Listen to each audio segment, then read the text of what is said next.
Rondae Hollis Jefferson maaari daw ma-lifetime ban sa PBA dahil nga sa nagawa niya.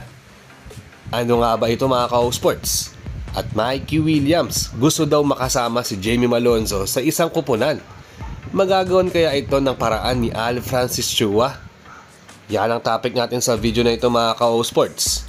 Pero bago nga ang lahat, pakisuportahan na aking channel sa pag-like at subscribe. I-click ang notification bell button para lagi kayo ma-notify sa mga latest videos ko. Tara at pag-usapan na natin yan. Hindi nga naging maganda ang naging comeback ni Rondae Hollis Jefferson sa PBA. Dahil nga sa debut game niya dito sa TNT ulit ngayong Commissioner's Cup, hindi nga niya natapos ang laro sa laban nila kontra Converge Fiber Xers. Binato niya kasi sa ulo itong si Nieto sa Ines at sa isang possession. Yun nga ang naging dahilan kung bakit siya na-thrown out sa laro pagpasok ng third quarter. Actually mga ka-sports, medyo mainit na talaga itong si RHJ sa ibang players ng Converge dahil sa matinding pressure defense ang binibigay nga sa kanya na isa nga sa game plan ni Aldin Ayo para masira nga ang laro ni RHJ. At naging successful nga yun. Yung pangainis ni Nieto dito at na-thrown out itong si RHJ sa laro. Dito mo nga makikita sa isa sa mga weakness nga ni RHJ para masira nga ng tuluyan ng laro niya mga ka-sports. Dahil alam nyo naman na unstoppable nga si RHJ sa perimeter once nahawakan niya na nga ang bola. Nagiging decoy nga din siya paminsan-minsan at nasa-setup niya ang kanyang mga teammates. Pero kahit na-thrown out nga itong si RHJ ay na-maintain pa din ng TNT katropa ang magandang laban at hindi nga naging advantage ito para sa Converge para matalo nila ng madali ang TNT.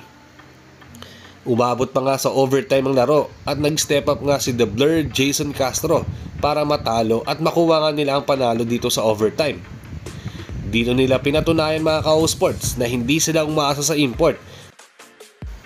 Pero alam niyo ba mga ka-sports na maaaring ma-lifetime ban daw itong si RHJ sa ginawa niyang pagbato dito sa ulo kay Nieto?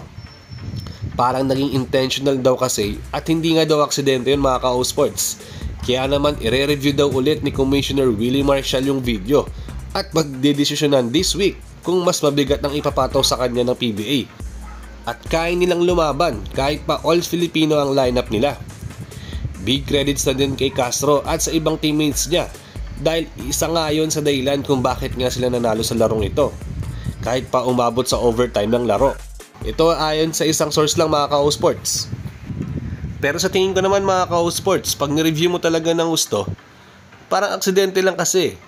Kasi after niyang makashoot nga, tapos bigla lang talagang gusto niyang iabot yung bola dito sa referee.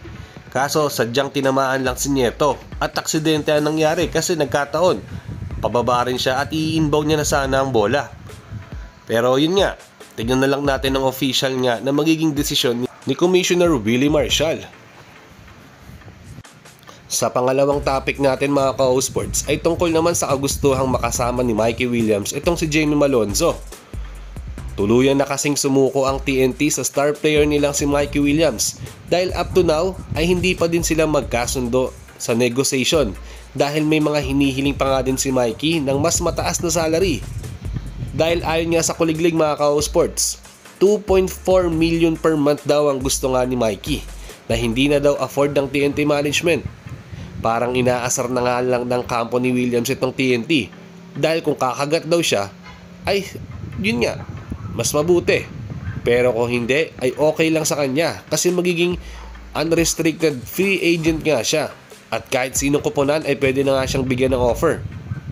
Pero yun nga mga ka-sports, bakit nga ba gustong makasama ni Williams itong si Malonzo? Ang isa nga daw sa dahilan ay malapit na kaibigan niya daw si Malonzo outside the court at matagal na nang inaawitan si Chua na kung pwede maglaro nga sa kanila. Mukhang inaasar niya lang talaga ang TNT management para bitawan na nga siya nito at tuluyan ng malipat ng ibang team. Dahil kahit dati pa, gusto niya na talagang umalis sa TNT kahit pa nakakuha pa siya ng championship dito. Kaya nga out of the conference na nga si Mikey Williams ngayon dahil hindi nga siya nasama sa kahit anong kupunan na official lineup. At may lamat na ng gusto si Williams sa TNT katropa. At tila wala na talaga siyang chance na maglaro at lumalik pa nga sa team na yon. Mabuti na lang din siguro na magpahinga nga muna si Mikey Williams ngayon at magpalamig dahil sa mga issue. dahil sobrang init niya nga ngayon sa PBA, kahit nga dito kay Al Francis Chua.